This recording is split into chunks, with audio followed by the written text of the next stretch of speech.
Welcome everybody to our Lucky Strike Gold show tonight, this lovely Tuesday evening. And again for another week. It's just Talisha and I tonight, and Darren has gone out on a detecting trip. Lucky bugger. Yeah.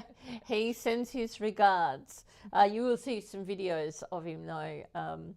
Later on. Yeah, later in the on video. In the video. Later on in He'll the still be here in show. essence. Yeah, that's right. Yeah, very good. Okay, so we've got a giveaway. What's the giveaway, Talisha? The giveaway is a training day out with Golden Relics Lucky Strike Gold.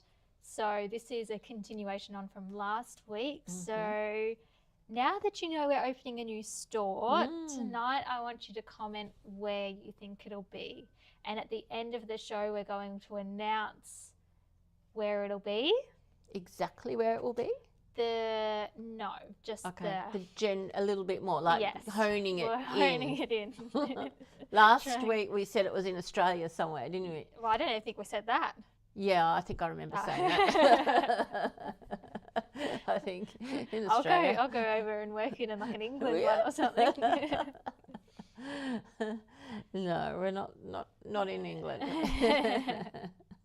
Somewhere in Australia was the latest tip. So yeah, give us your thoughts on where you think that is. Yes. That'd be cool. And at the end, at the very, very, very end, I think we're going to go through the comments and... Yes, we'll go through the comments tonight and take a look, and then we'll probably put a video up to announce the winner.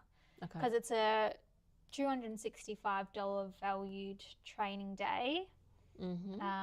So yeah, start getting your guesses in and...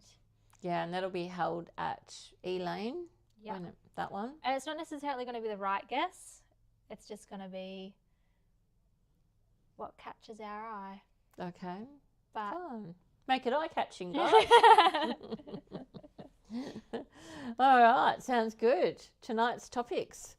We've got Gold of the Week. Yes, so beautiful 10-gram nuggets. A Relic of the Week. Yes, so this is something that crushes gold, but it's not a dolly pot. What could that be? Start thinking. Newsletter highlights. Including some great small gold found with a 6,000. And a video of the week. Dad and I are back at Slaty Creek for these videos. And we'll go through some gold myths. True or false. And then we'll announce where the new store is going to be. Yes. So a general announcement. Okay. All right. So the gold of the week is this beautiful 10-gram nugget. So I'll get you to hold this one so I can put it on the camera. It's quite a pretty piece, isn't it? Yeah, it is. Oh, of course the camera doesn't want to work now. I was fiddling around with this earlier tonight. And you got it working. I got it working. And now it doesn't want to go. Yeah. All right, we will see if we can show that one later. But it's got a few nice little craters in it. It looks quite smooth. Yeah. What does it look like to you? A bit water worn. Does it look like a bird flying? I think it looks like a guy on a motorcycle, like a Harley or something. I do see a motorcycle, but I can also see a tortoise too. A tortoise? Yeah.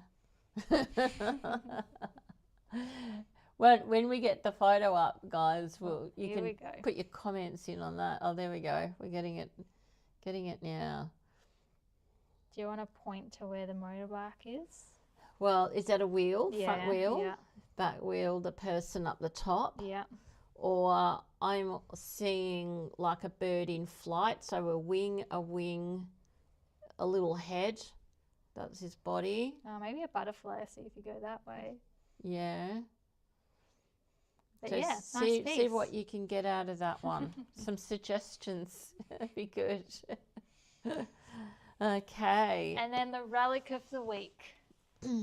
We have this gold ball. Well, it's a cast iron ball. It's heavy too. But it's from a gold ball mill. So what these mills, they used to be like a big barrel, and they would have multiple balls like this in there, and they'd put the quartz bearing rocks in there, and these balls would tumble around and they'd come down and they'd crush it. Crush the quartz. Yes. And crush the gold out of it. Yes. So you can still find these out in the gold fields near old mine sites. They're not really worth anything, but they're just a cool piece of history. That is really cool. And yeah, they are really heavy. I could do weights with this. Yes. I wonder what it weighs. What do you think? Yeah, I don't know. But they come in different sizes because of how worn they become over time. This one here, I'll get it up on the screen again if it works. But you can see it's still got its like lines around it. Yeah. So this is a fairly new one, meaning that it's close to the original size. So yeah, just a little interesting piece of history there. It is, isn't it? That's really cool. I like that one. Okay, top 5 bestsellers for the week.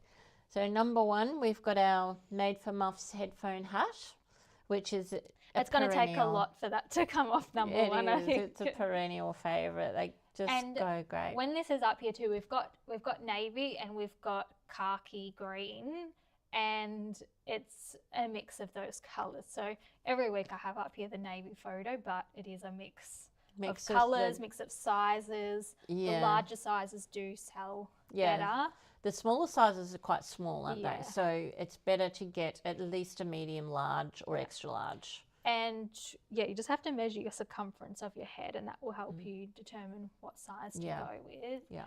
We are getting more greens. We're hoping they're going to start arriving another 6 weeks, I'm hoping. So production's just started again on those ones. So okay, good. Talks of more colourways too, which is exciting. That is exciting. Yeah.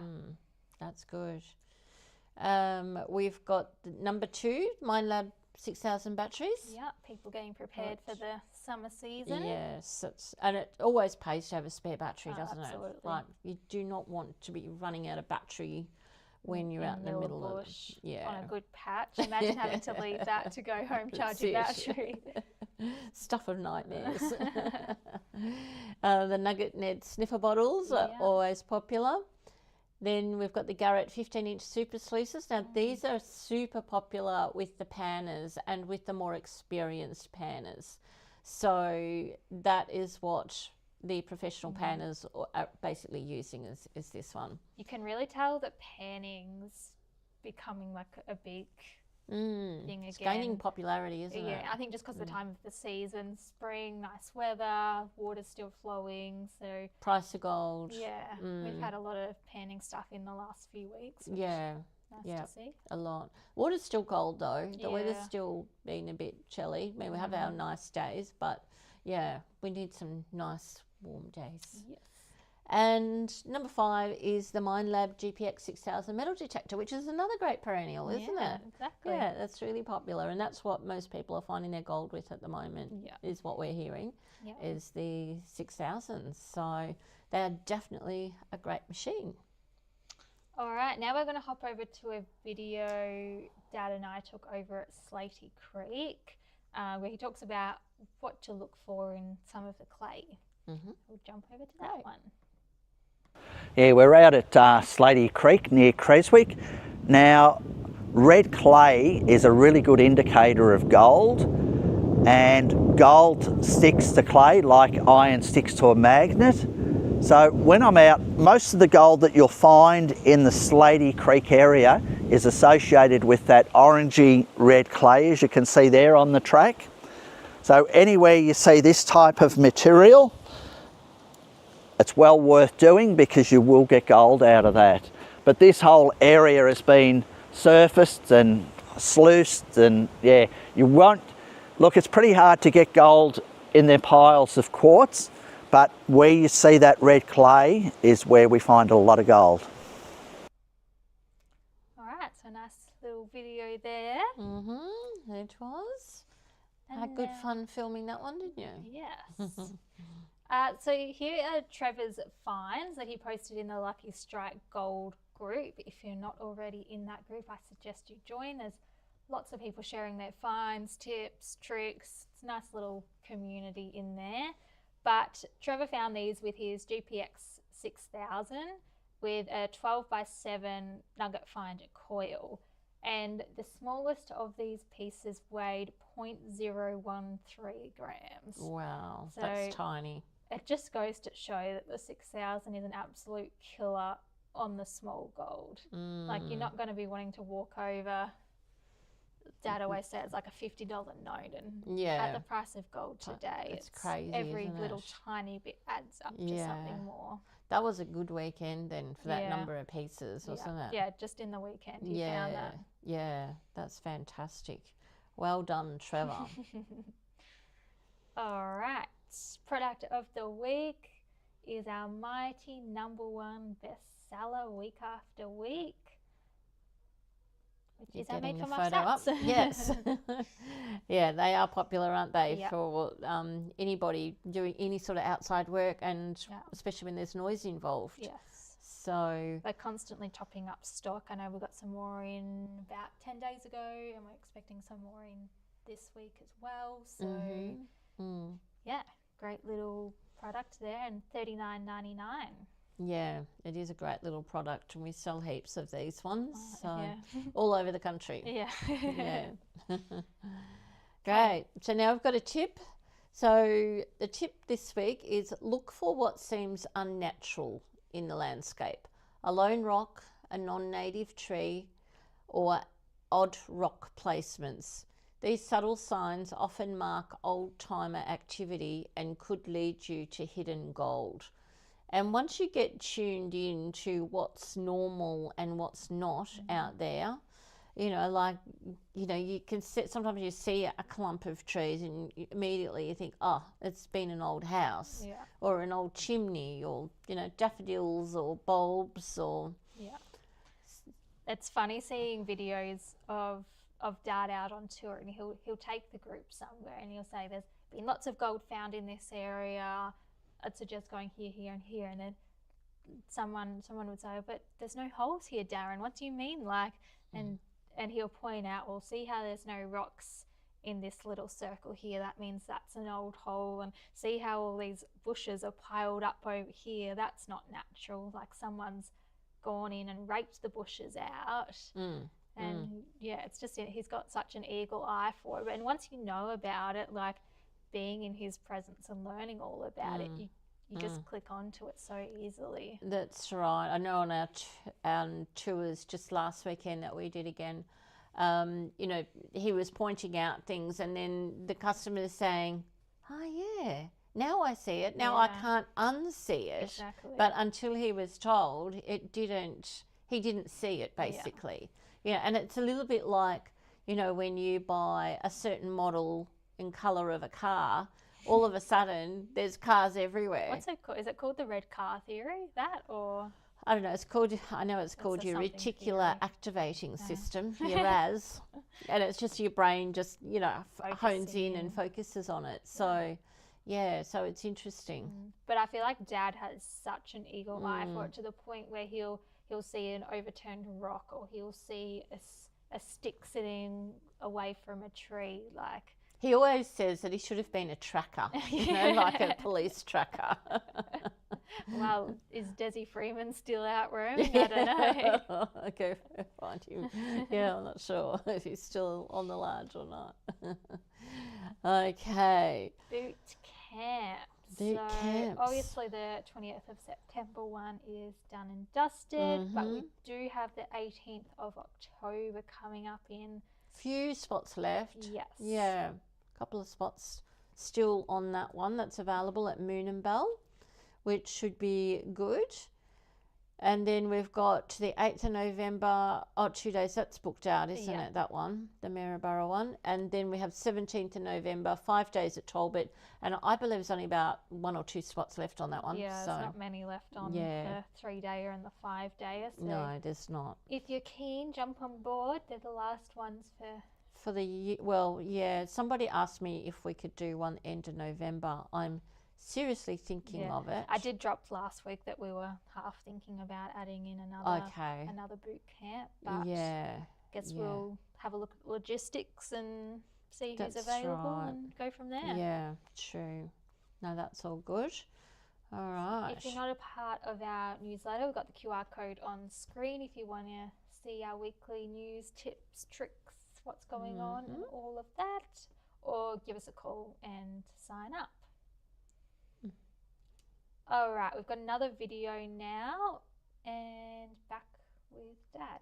Yeah, it's Darren here. We're out near Slaty Creek, out near Creswick. We're at an old house site or pub site. Besides the obvious, the old cypress tree growing there, you can see this area's got a fairly clear area to it here. You can see the old fruit trees that are scattered through there, but it's a clear area. Really good camping spot here. There's some trees coming out in blossom just there. But yeah, if you want to come camping here and look for some coins and relics, great spot to have a look.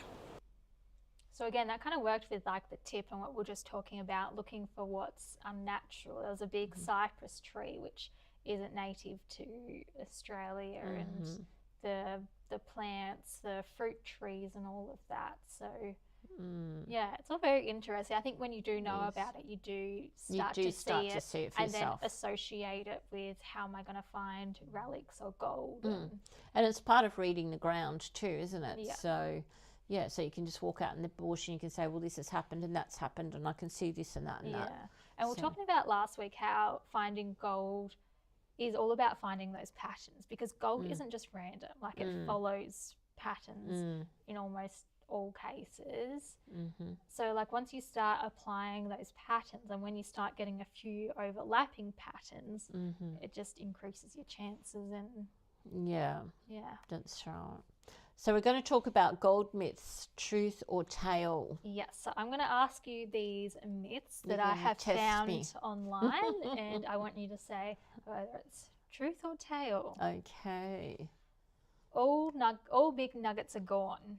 No, that's a tale. I think there's still many more big nuggets to come out of the ground yet. In fact, we had, perhaps it wasn't a big one, but we had an amazing one come in. Yeah, we were talking about that last week. I need to put that in as one of our entries for the next newsletters and put it in the live. Totally amazing one. Yeah, pretty, one of the prettiest ones I've ever seen.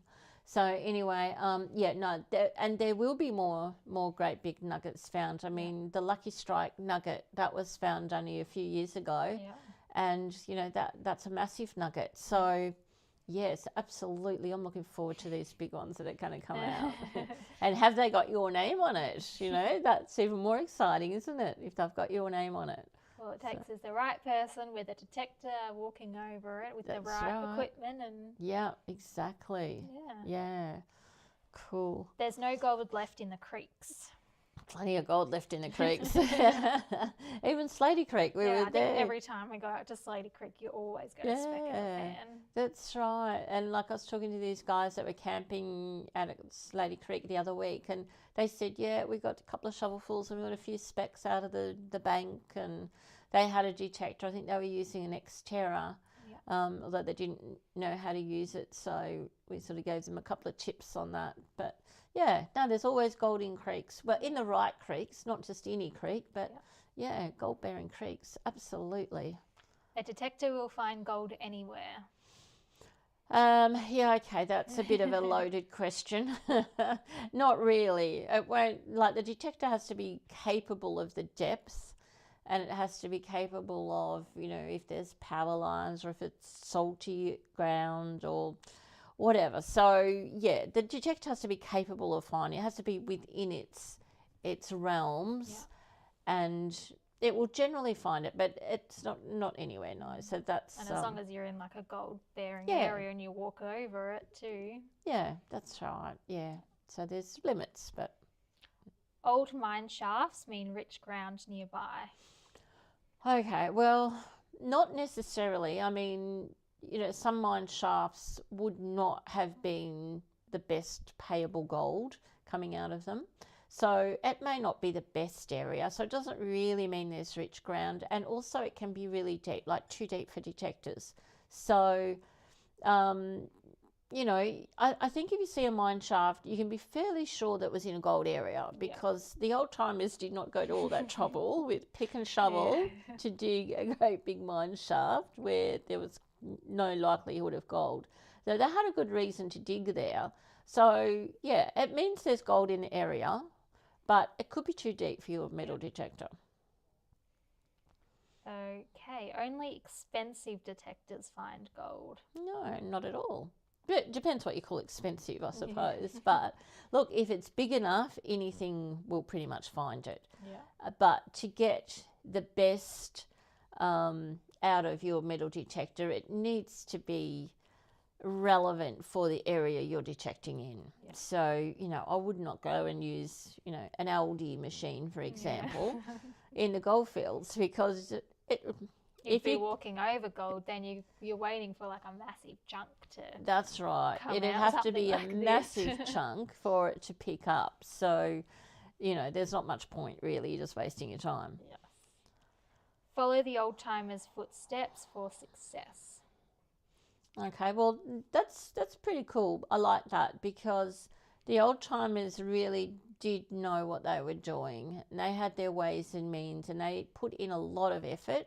And news travelled fast, even though they didn't have mobile phones back in those days, or the internet. That still, you know, there were gold rushes, and the news really did spread fast. So you'd get more and more people coming to an area where there was gold. I mean, they just couldn't hide it for too long. So yeah, I'd say definitely follow in the old miners' footsteps. I think it's a good starting point to research it and then work out where you can expand on that. You might extend your search further than what they have.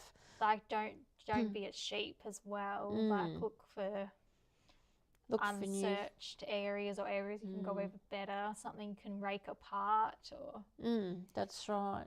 And with new detectors coming out all the time, you know, I believe in time it will open up new areas too that we don't know about. And there have been new areas opened up too. Well, Dad said just last week he found a new spot that had all these workings going on, which is not a gold-bearing location that's on any maps or anything. So okay, yeah. Is that where he went this week? Maybe. Okay, gold can only be found in Victoria and Western Australia. No, like every state in Australia has gold. Yeah.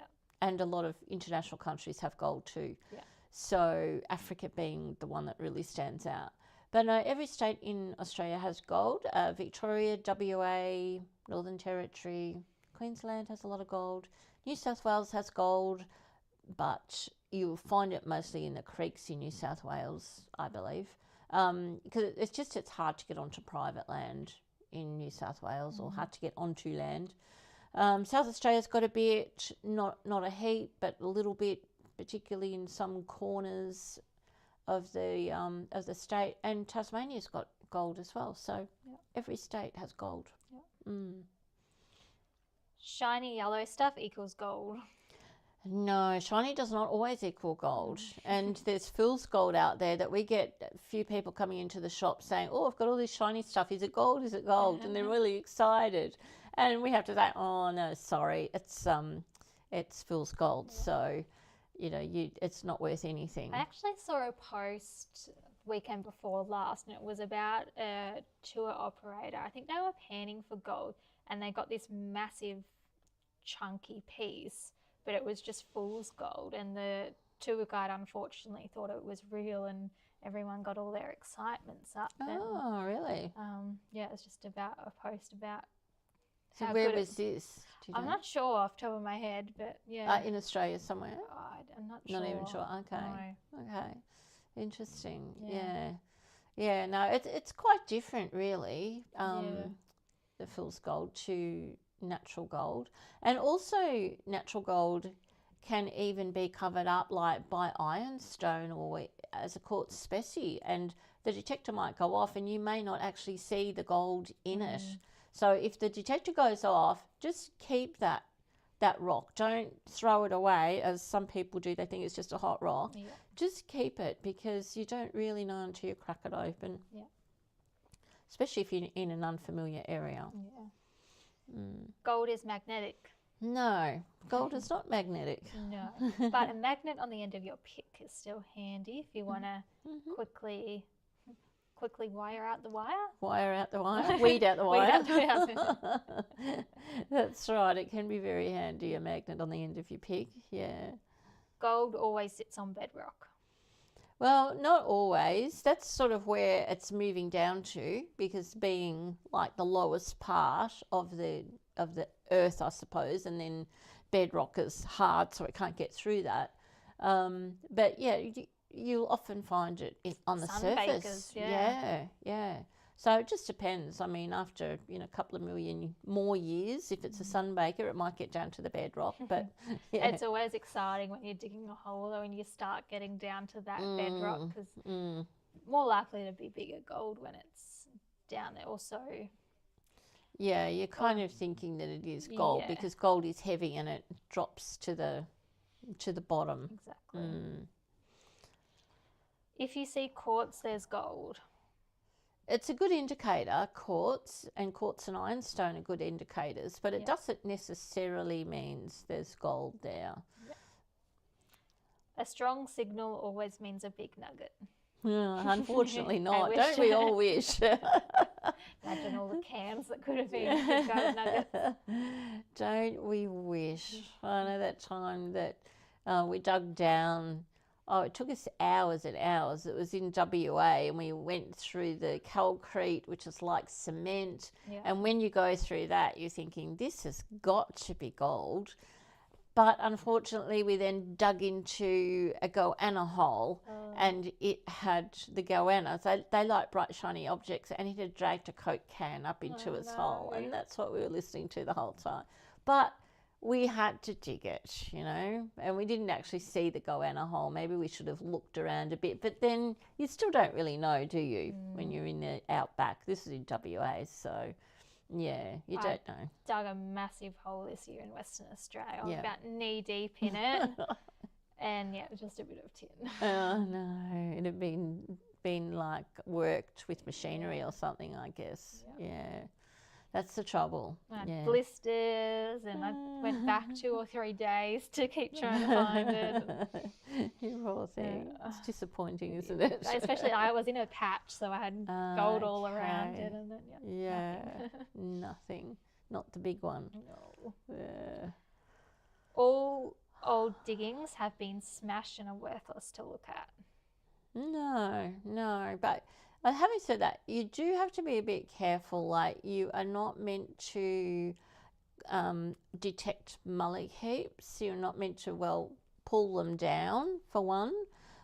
They are part of our history, and we have been seeing a lot of mullock heaps just totally annihilated out there in the bush.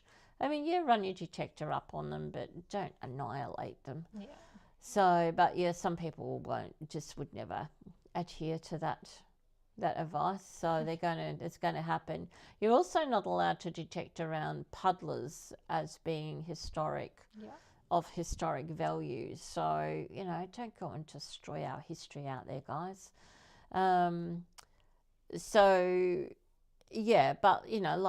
Old diggings, some of them have been smashed, but run your detector over them anyway. Like, you don't know what detector they use. Was it a really old machine from 20 years ago and that's why holes are there, or were they not the best operators, or And we always have a saying, nobody can get all of the gold. It just does not happen. People have chained areas and we've gone over it, and boom, out comes a nugget. And every shotgun pellet, every piece of rubbish you get in that area is a noise that someone else didn't get. They've missed it. Yeah. Gold is easier to find under a full moon. I don't know where that one came from. Hey, I've never tried that, so I can't really say whether that's true or false. We'll have to get out there and try it. If anybody knows the answer to that one, let me know. The only thing I can think is maybe they're moonlighting and they're somewhere they shouldn't be. Lower EMI maybe, but... Well, that's true. Yes, absolutely. All right, now we're going into our big reveal of our location for the new store. We're going to name the town where the news story is. So it's very exciting, guys. Do we say town or do we say city? Well, let's call it a city, because it is a city. All right, off you go. It is in Melbourne, guys. We're opening a Minelab shop in Melbourne. Yay! So it is. It's very exciting that Melbourne definitely needs a Minelab dealership. Well, it's the second biggest city in Australia. Yes, it is, isn't it? So, and in a good gold state. Yeah, exactly. Yeah. So, yeah, guys, we'll be really, really happy to bring Minelab to Melbourne. Yeah. And we're working with Melbourne as well for the design of it and all of that as well. So it's going to look pretty. Yeah, it's going to look pretty pretty. tip-top. It's going to look pretty. We hope. Look, we've located a shop. We've got a shop organised, leased. We are having the shop floor extended so that it's going to be bigger than the original shop was. It was a little bit too small. So it'll be exciting to see it coming together, because there's so much work to get to this point, and you still can't really see what's happening. So are we going to get people to guess where in Melbourne it's going to be? We might save that for next week, I think. So next week we're going to announce what suburb of Melbourne it will be. Okay. But we'll be posting some Facebook posts through the week as well. So if you want We're going to give people clues. Engage on them. There's sort of a series of Facebook posts that have been going up, but I wouldn't say it's giving a clue to the suburb that we're in. So, okay. Well, we might let out some clues anyway. Yes. And then we'll get it down to the street. Yeah. The address. But we didn't want to overwhelm you with all the news at once. We thought we better just gradually leak it out.